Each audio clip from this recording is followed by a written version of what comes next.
Hello learners, welcome to Deeply Neuron Tech Academy. இன்னைக்கு வீடியோல நம்ம எதை பத்தி பார்க்க போறோம் அப்படின்னு பார்த்தீங்கன்னா constant versus variable, constant and வேரியபிளுக்கான மேஜர் டிஃபரன்ஸ் தான் நம்ம இன்னைக்கு வீடியோல பார்க்க போறோம். ஸோ இதுக்கு முன்னாடி நம்ம என்னெல்லாம் பார்த்துருந்தோம் அப்படின்னு பார்த்தீங்கன்னா வேரியபிள்னா என்ன, அதுக்கான ரூல்ஸ் எப்படி, அந்த வேரியபிள்ன்ற ஒரு விஷயம் எப்படி ஸ்டோர் ஆகும், கீவேர்ட்னா என்ன, இந்த மாதிரி விஷயங்கள்லாம் பார்த்துருந்தோம். அதெல்லாம் பார்த்துட்டு இந்த வீடியோ பாருங்க, அப்பதான் அதோட கண்டினியூஷன் உங்களுக்கு புரியும். ஸோ இன்னைக்கு என்ன பண்ணலாம்னா, நான் ஃபர்ஸ்ட் எடுத்தோனையுமே எப்பயுமே டெஃபனிஷன் அப்படின்ற ஒரு விஷயம் கொடுப்பேன். இன்னைக்கு வீடியோவில் நான் டெஃபனிஷன் அப்படின்ற ஒரு விஷயம் கொடுக்க போறது கிடையாது. ஏன்னா வேரியபிள் அப்படின்னா என்னன்ற ஒரு விஷயம் நம்ம ஏற்கனவே பார்த்துட்டோம். இன்னைக்கு கான்ஸ்டன்ட்னா என்னன்றது ஒரு விஷயம் ஃபோக்கஸ் பண்ண போறோம். அதுக்கப்புறம் கான்ஸ்டன்ட்டுக்கும் வேரியபிளுக்கும் உள்ள டிஃபரன்ஸை நம்ம ஃபோக்கஸ் பண்ண போறோம். ஓகேங்களா? ஸோ இப்போ இதில் நான் ரெண்டு விஷயங்கள் எடுத்திருக்கேன். கான்ஸ்டன்ட் அப்படின்னு பார்த்துட்டீங்கன்னா values can't be changed, variables அப்படின்னு எடுத்துக்கிட்டீங்கன்னா வேல்யூஸ் கேன் பி சேஞ்ச்ட். ஓகேங்களா? ரெண்டு விஷயம் எடுத்துருக்கோம். ஸோ இப்போ இந்த வேல்யூஸ் அப்படின்னா என்ன அப்படின்னு பார்த்தீங்கன்னா நம்ம வேரியபிள் வீடியோவில் பார்த்துருக்கோம் பேஸ்கெட் ஈக்குவல் டு 10. ஓகேங்களா? ஸோ நம்மளோட ப்ரீவியஸ் வீடியோவில் எல்லாத்துலேயுமே நம்ம ஃபோக்கஸ் பண்ணது அப்படின்னு பார்த்துட்டிங்கன்னா நம்மளோட லெஃப்ட் ஹேண்ட் சைடு. கரெக்டுங்களா? இந்த லெஃப்ட் ஹேண்ட் சைடை மட்டும் தான் நம்ம இது வரைக்கும் ஃபோக்கஸ் பண்ணியிருந்தோம். இந்த வீடியோல இருந்து நம்ம எதை பற்றி ஃபோக்கஸ் பண்ண போகிறோம் பார்த்தீங்கன்னா நம்மளோட ரைட் ஹேண்ட் சைடு இருக்க போகிற ஒரு வேல்யூ இருக்கும் பார்த்தீங்களா, அதை ஃபோக்கஸ் பண்ண போகிறோம். ஓகேங்களா? ஸோ அதுதான் நம்ம வேல்யூ அப்படின்னு சொல்லிடணும். கரெக்டுங்களா? ஸோ அப்போ அந்த கான்ஸ்டன்ட்னா என்னன்னா அங்கிட்ட நீங்கள் ரைட் ஹேண்ட் சைடு எழுதியிருக்க வேல்யூவை சேஞ்ச் பண்ண முடியாது அப்படின்ற ஒரு அர்த்தம் வருது. அதே வேரியபிளா நீங்க டிக்ளேர் பண்றீங்க அப்படின்னா உங்களால அதை சேஞ்ச் பண்ண முடியும் அப்படின்ற ஒரு அர்த்தம் இங்க கொடுக்கு. ஓகேங்களா? ஸோ இதை நம்ம இன்னும் கொஞ்சம் டெப்தா பார்க்கலாம். முதல்ல என்னன்னா கான்ஸ்டன்ட்னா என்னன்னு தெரிஞ்சுக்கலாம். ஓகேங்களா? ஸோ கான்ஸ்டன்ட் அப்படின்னு பார்த்துட்டீங்கன்னா நம்ம மேக்ஸிமம் படிச்சிருக்கோம் மேத்தமெட்டிக்ஸ்லாம். எப்படி மேத்தமெட்டிக்ஸோ பிசிக்ஸோ கெமிஸ்ட்ரியோ என்னன்னா இப்போ இந்த பையோட வேல்யூ அப்படின்ற ஒரு விஷயம் 3.14 அப்படின்னு நமக்கு சொல்லி கொடுத்துருப்பாங்க. அதே கிராவிட்டி ஆஃப் எர்த்தோட வேல்யூ 9.8 அப்படின்ற ஒரு விஷயம் சொல்லி கொடுத்துருப்பாங்க. இதை நம்ம எங்கேயுமே மாற்ற முடியாது. பையோட வேல்யூ 3.14 தான் நம்ம சப்ஸ்டியூட் பண்ணுவோமே தவிர நம்ம 2.14 1.14 இல்லை 1.0 இந்த மாதிரி விஷயங்கள் நம்ம சப்ஸ்டியூட் பண்ணவே மாட்டோம். ஏன் இதை சப்ஸ்டியூட் பண்ண மாட்டோம் அப்படின்னா இது எல்லாமே கான்ஸ்டன்ட் அப்படின்னு சொல்லுவாங்க. இந்த வேல்யூ இந்த பையன் வந்துச்சுன்னா நீங்க இந்த வேல்யூ தான் கொடுக்கணும்ன்றது ஒரு ரூல் மாதிரி. ஓகேங்களா? ஸோ அப்போ கான்ஸ்டன்ட்னா என்ன, நம்ம மாற்ற முடியாது அப்படின்னு நம்ம புரிஞ்சுக்கலாம். கரெக்டுங்களா? ஸோ இதே மாதிரி என்னன்னா ஒரு மேத்தமெட்டிக்கல் ஈக்குவேஷன் எடுத்துக்கலாம். இப்போ நம்ம இந்த மேத்தமெட்டிக்கல் ஈக்குவேஷன் எடுத்துட்டோம்னா 3x - 5 = 10. ஓகேங்களா? இதுல நான் என்ன பண்றேன்னா ஒரு 3 விஷயங்கள் நான் இதில் கொடுக்குறேன். எது கான்ஸ்டன்ட் எது வேரியபிள் நான் ஐடென்டிஃபை பண்றேன். நான் இதில் எக்ஸை வேரியபிள்னும் 5ஐயும் 10ஐயும் கான்ஸ்டன்ட் அப்படின்னு சொல்றேன். ஸோ இதை நான் எதை வச்சு சொல்றேன், எக்ஸ்ன்றது ஒரு வேரியபிள், 5ம் 10ம் அப்படின்றது கான்ஸ்டன்ட் அப்படின்னு பார்த்துட்டீங்கன்னா நம்ம கான்ஸ்டன்ட் சொல்லியிருந்தோம் மாறாது அப்படின்றது வேரியபிள் மாறும் அப்படின்னு சொல்லியிருக்கோம். ஃபார் எக்ஸாம்பிள் இப்போ நீங்க x = 10 அப்படின்னு நீங்க டிஃபைன் பண்றீங்க அப்படின்னா இப்ப 3 × 10 மல்டிப்ளை ஆகிறப்ப என்ன ஆகும்னா அந்த ஈக்குவேஷனே மாறப்போகுது. கரெக்டுங்களா? 30 - 5 = 10 அப்படின்னு மாறப்போகுது. ஸோ அந்த எக்ஸ்ன்ற ஒரு ஃபேக்டரை என்ன பண்ணுது, உங்களோட 3ன்ற வேல்யூவை அஃபெக்ட் பண்ணுது. கரெக்டுங்களா? அந்த ஈக்குவேஷனையே மாத்துது. கரெக்டுங்களா? ஸோ இதுதான் வேரியபிள் அப்படின்னு சொல்லுவாங்க. வேரியபிள் அப்படின்னு பார்த்துட்டீங்கன்னா ஒரு விஷயத்துக்கு எந்த வேல்யூஸுமே இருக்காது. நம்ம அதுக்கு வேல்யூ கொடுக்குறப்ப அதை சேஞ்ச் பண்ண போகுது. கரெக்டுங்களா? ஸோ இப்போ இன்னொரு ஈக்குவேஷன் எடுத்துக்கலாம். இப்போ பாருங்க 3x - 5 = 10. ஸோ இதில் பார்த்தீங்கன்னா நமக்கு தெரியும் எக்ஸ்ன்றது ஒரு வேரியபிள், ஒய்ன்றது ஒரு வேரியபிள், கான்ஸ்டன்ட்னு பார்த்துட்டிங்கன்னா 10. அந்த வேல்யூ மாற போகிறது கிடையாது. கரெக்டுங்களா? ஸோ இப்போ இதில் நம்ம x = 20 y = 30 அப்படின்னு டிஃபைன் பண்ணுறோம்னா என்ன ஆகும்னா அந்த வேல்யூஸ் மாறும். கரெக்டுங்களா? ஸோ இப்போ இந்த கான்ஸ்டன்ட்னா என்ன, வேரியபிள்னா என்னன்னு புரிஞ்சிருக்கும்னு நம்புறேன். கான்ஸ்டன்ட்ன்றது எந்த ஒரு நிலையிலுமே மாறாது. அதுதான் கான்ஸ்டன்ட். அதே இது வேரியபிள் அப்படின்னு பார்த்துட்டீங்கன்னா ஏதாவது ஒரு ஃபேக்டர் உள்ள வருது அப்படின்னா கண்டிப்பா அது மாறப்போகுது. இது எல்லாமே ப்ரோக்ராமிங் டேர்ம்ல கிடையாது. இது எல்லாமே எப்படின்னு பார்த்துட்டீங்கன்னா நார்மலா நம்ம படிக்க போற பிசிக்ஸோ மேத்தமெட்டிக்ஸ்ல நடக்கக்கூடிய விஷயங்கள் தான் நான் இப்போ சொல்லியிருக்கேன். ஓகேங்களா? அப்ப ப்ரோக்ராமிங்ல கான்ஸ்டன்ட்டுக்கும் வேரியபிளுக்கும் என்ன டிஃபரன்ஸ் அப்படின்ற ஒரு விஷயம் தான் நம்ம பார்க்க போறோம். ஏன்னா ப்ரோக்ராமிங்கை பொறுத்த வரைக்கும் பேஸ்கெட் ஈக்குவல் டு 10 அப்படின்னு கொடுக்குறீங்கன்னா பேஸ்கெட்ன்றது தான் ஒரு வேரியபிள். கரெக்டுங்களா? அந்த 10ன்றது அது கொடுத்துருக்க வேல்யூ தான். அப்ப இதை எப்படி நம்ம டிஃபரன்ஷியேட் பண்ணி காட்ட முடியும் அப்படின்ற ஒரு கொஸ்டின் மார்க். கரெக்டுங்களா?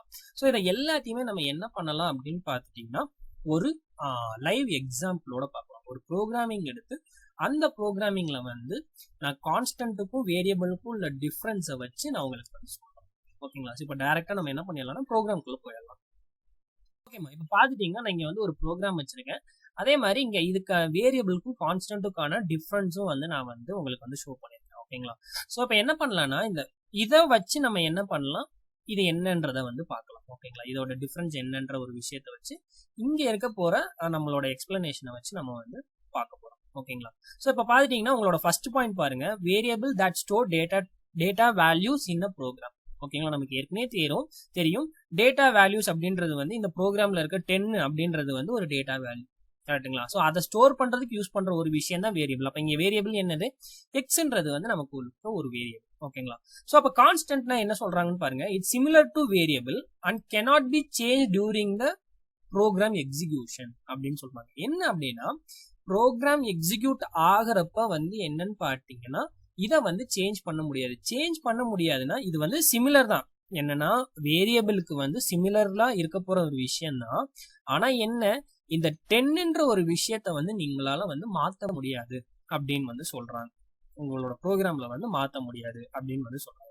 அதுக்கு அடுத்த பாயிண்ட் பாருங்க, variable that can be change after defining the variable in the program. அப்படின்னா என்ன, நீங்க வந்து இப்போ x = 10 அப்படின்னு கொடுத்துட்டீங்கன்னா நீங்க இதை வந்து சேஞ்ச் பண்ணிக்கலாம், உங்களோட ப்ரோக்ராம்ல வந்து நீங்க சேஞ்ச் பண்ணிக்கலாம் அப்படின்னு வந்து சொல்றாங்க.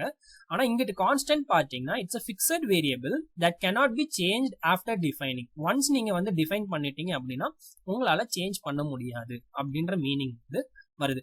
அதே தான் தேர்ட் பாயிண்ட்லயும் கொடுத்துருக்காங்க, the value of a variable can be depending on the condition. இப்போ நமக்குன்னு ஒரு கண்டிஷன் இருக்குன்னா அந்த கண்டிஷன் படி என்ன பண்ணிக்கலாம் அப்படின்னு பார்த்தீங்கன்னா நம்ம வேரியபிளை வந்து சேஞ்ச் பண்ணிக்கலாம். ஆனா கான்ஸ்டன்ட் அப்படின்னு பார்த்துட்டீங்கன்னா உங்களுக்கு வந்து சேஞ்ச் ஆகாது.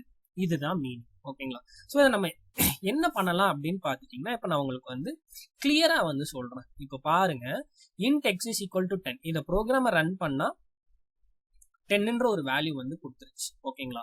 ஸோ இப்போ உங்களோட சி ப்ரோக்ராம் எடுத்துக்கிட்டீங்க அப்படின்னா இந்த கான்ஸ்டன்ட் அப்படின்ற ஒரு விஷயம் எப்போ உள்ள வரும்னா நீங்க வந்து ஒரு கீவேர்ட் யூஸ் பண்ணி தான் கான்ஸ்டன்ட்டை வந்து டிஃபைன் பண்ணுவீங்க.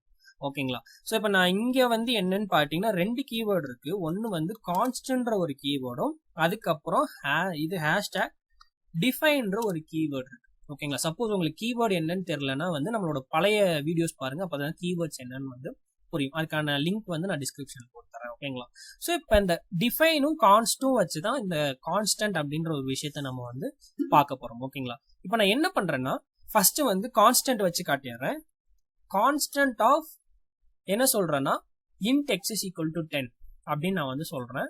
இப்போ நான் இதை வந்து ரன் பண்றேன், வேல்யூ 10 வந்துருச்சு. கரெக்ட்டுங்களா? ஸோ இப்போ நான் என்ன பண்ண போறேன்னா இதை வந்து மாடிஃபை வந்து பண்ண போறேன். எப்படி மாடிஃபை பண்ண போறேன் அப்படின்னு பார்த்துட்டீங்கன்னா x is equal to 11 வந்து நான் வந்து கொடுக்குறேன். ஓகேங்களா? இப்போ நான் ரன் பண்ணா உங்களுக்கு ப்ரோக்ராம்ல வந்து எரர் வந்து அடிக்குது. கரெக்ட்டுங்களா? என்னன்னா அது வந்து மாடிஃபை ஆகல. ஏன்னா இது வந்து ஒரு கான்ஸ்டன்ட் வேரியபிள். இது வந்து என்னன்னா ஒரு கான்ஸ்டன்ட் வேரியபிள், நீ வந்து மாடிஃபை பண்ணாத அப்படின்னு வந்து சொல்லுது. ஓகேங்களா? சப்போஸ் இந்த நான் கான்ஸ்டன்ட் ரிமூவ் பண்ணிட்டேன் அப்படின்னா, சப்போஸ் நான் இந்த கான்ஸ்டன்ட்டை ரிமூவ் பண்ணி ரன் கொடுக்குறேன் அப்படின்னா உங்களுக்கு பாருங்க நான் கொடுத்துருக்க வேரியபிள் x = 10, ஆனா என்ன ஆயிடுச்சுன்னு பாருங்க மாடிஃபை ஆகி 11 வந்துருச்சு. கரெக்ட்டுங்களா? ஸோ இதுதான் மேஜர் டிஃபரன்ஸ். இதுதான் வந்து என்னன்னா மேஜர் டிஃபரன்ஸ் ஃபார் கான்ஸ்டன்ட். ஒரு கான்ஸ்டன்ட் அப்படின்னு இருக்கப்ப நம்மளோட எக்ஸ்பிளனேஷன்ல பார்த்துருந்தோம், டியூரிங் ப்ரோக்ராம் எக்ஸிகியூஷன் வந்து கான்ஸ்டன்ட்டை வந்து மாற்ற முடியாது, ஆனா வேரியபிளை வந்து மாற்ற முடியும் அப்படின்னு நம்ம பார்த்துருந்தோம். அப்படின்னு பாத்தீங்களா? ஸோ அதுதான் வந்து இப்போ நான் இங்க கான்ஸ்டன்ட் கொடுக்குறப்ப என்ன ஆகும்னா ப்ரோக்ராமை ரன் பண்றப்ப வந்து எரர் வந்து அடிக்கும். ஓகேங்களா? ஸோ இதுதான் major difference between constant and variable in programming language. So நீங்க வந்து ஒரு வேரியபிளை வந்து கான்ஸ்டன்டா கொண்டு வரணும் அப்படின்னா, ஒரு நம்பரை வந்து கான்ஸ்டன்டா நீங்க வந்து கொண்டு வரணும் அப்படின்னு பார்த்துட்டீங்கன்னா நீங்க என்ன பண்ணணும்னா அதுக்கான கீவேர்ட்ஸ் இருக்கு. ஓகேங்களா? ஸோ இப்போ நான் இது என்ன பண்றேன்னா டிஃபைன் ஃபங்க்ஷன் வச்சு உங்களுக்கு வந்து ஒரு விஷயம் வந்து கொடுக்குறேன். இப்போ என்னன்னா இது ரெண்டையும் டிலீட் பண்ணிடலாம். ஓகேங்களா? ஸோ டிஃபைன் ஃபங்க்ஷன் வச்சு அப்படின்னு பார்த்தீங்கன்னா ஸ்லாஷ் டிஃபைன் கொடுக்குறோம். டிஃபைன் கொடுத்து வேல்யூ வந்து எக்ஸ்ன்ற ஒரு வேரியபிள் இருக்கு, 4ன்ற ஒரு வேல்யூ இருக்கு அப்படின்னா இங்க வந்து இது என்ன ரன் பண்ணுவோம்னா நம்பர் 4 வந்து ரன் பண்ணும். ஸோ நீங்கள் ஏற்கனவே வந்து டிஃபைன் பண்ணிட்டீங்க. அதுக்கப்புறம் நீங்கள் வந்து இங்கே வந்து கால் பண்ண போறீங்க. சப்போஸ் நம்ம இங்கே எக்ஸ் இஸ் ஈக்குவல் டு 4ன்னு கொடுத்து பார்க்கலாம். 4ன்னு கொடுத்து ரன் பண்ணோம் அப்படின்னா உங்களுக்கு வந்து எரர் வந்து அடிக்க போகுது. ஏன் அடிக்க போகுது அப்படின்னு பார்த்தீங்கன்னா ஏற்கனவே நீங்கள் மேலே வந்து டிஃபைன் பண்ணியிருக்கீங்க. ஸோ அதனால வந்து கண்டிப்பாக எரர் வந்து அடிக்கும். ஸோ இதுதான் வந்து கான்ஸ்டன்ட் டிஃபைன் வச்சு நம்ம வந்து சியில் வந்து பண்ண போகிறோம். ஒவ்வொரு ப்ரோக்ராமிங் லாங்குவேஜ்லேயும் வந்து அந்த விஷயங்கள் வந்து மாறும். இதே இது வந்து இப்போ ஜாவா எடுத்துக்கங்க. இது வந்து ஜாவா கம்பைலர். இப்போ இந்த ஜாவா கம்பைலர்ல பார்த்துட்டீங்கன்னா ஃபைனல் அப்படின்ற ஒரு கீவேர்டு வந்து கொடுத்துருக்காங்க. ஓகேங்களா? இந்த கீவேர்டு தான் வந்து எதா ஆக்ட் ஆகுது அப்படின்னு பார்த்தீங்கன்னா கான்ஸ்டன்டா வந்து ஆக்ட் ஆகுது. ஸோ ஃபார் எக்ஸாம்பிள் இப்போ நான் இந்த ப்ரோக்ராமை ரன் பண்ணா உங்களுக்கு இங்கே வந்து அவுட்புட் கிடைச்சிருச்சு. கரெக்டுங்களா? ஸோ இப்போ நான் என்ன பண்றேன் அப்படின்னா ஒரு வேரியபிள் வந்து வேரியபிள் 2 ஈக்குவல் டு என்ன பண்றேன்னா 4ன்னு கொடுக்குறேன். இப்போ நான் அதை எக்ஸிக்யூட் பண்ணா பாருங்க எரர் வந்து அடிக்குது. என்னன்னா variable 2 might already have been assigned அப்படின்னு வருது. ஸோ அதனால வந்து அதை சேஞ்ச் பண்ண முடியல. கரெக்டுங்களா? ஸோ இப்போ நான் என்ன பண்றேன்னா இந்த ஃபைனல் அப்படின்ற ஒரு வார்த்தையை ரிமூவ் பண்றேன். ரிமூவ் பண்ணிட்டு என்ன பண்றேன்னா எக்ஸிக்யூட் பண்றேன். இப்போ பாருங்க 3க்கு பதிலாக 4 வந்து ரன் ஆயிடுச்சு. ஸோ இதுதான் வந்து கான்ஸ்டன்ட்டுக்கும் வேரியபிளுக்கும் உள்ள டிஃபரன்ஸ். ஒரு ப்ரோக்ராமிங் லாங்குவேஜ்ல நீங்க வந்து ஒரு கான்ஸ்டன்ட்டை கொடுக்குறீங்க அப்படின்னா சி ஜாவாவை பொறுத்த வரைக்கும் வந்து அதுக்கான கீவேர்ட்ஸ் இருக்கு. சியை பொறுத்த வரைக்கும் கான்ஸ்டன்ட் அண்ட் என்னன்னு பார்த்தீங்கன்னா ஹேஷ் டிஃபைன் கொடுத்தீங்கன்னா வந்து அது கான்ஸ்டன்டா வந்து இதாக இருக்கும். ஜாவாவை பொறுத்த வரைக்கும் ஃபைனல். ஸோ என்னது ஒன்ஸ் உங்க ப்ரோக்ராம் ரன் ஆகிறப்போ உங்களால மாடிஃபை பண்ண முடியாது நீங்க ஒரு கான்ஸ்டன்டா கொடுத்துட்டீங்கன்னா. அதே நீங்க நார்மல் வேரியபிளாவே டிக்ளேர் பண்றீங்க அப்படின்னா நீங்க உங்க ப்ரோக்ராம் இருக்கிறப்ப என்ன பண்ண முடியுதுன்னா உங்களால வந்து மாடிஃபை பண்ண. ஓகேங்களா? ஸோ இதுதான் வந்து வேரியபிளுக்கும் கான்ஸ்டன்ட்டுக்கும் உள்ள மேஜர் டிஃபரன்ஸ். ஸோ உங்களுக்கு இந்த வீடியோ வந்து அண்டர்ஸ்டாண்ட் ஆயிருக்கும்னு நினைக்கிறேன். வேரியபிள்னா என்ன, கான்ஸ்டன்ட்னா என்ன. இந்த வீடியோ பிடிச்சிருந்துச்சுன்னா லைக் பண்ணுங்க, ஷேர் பண்ணுங்க, சப்ஸ்கிரைப் பண்ணிக்கோங்க. அப்படியே அந்த பெல் பட்டனை கிளிக் பண்ணிக்கோங்க. அப்பதான் நாங்கள் அடுத்தடுத்து போடுற வீடியோஸோட நோட்டிஃபிகேஷன்லாம் உங்களுக்கு வந்து கரெக்டாக வந்து வரும். We think different, teach different and answer different.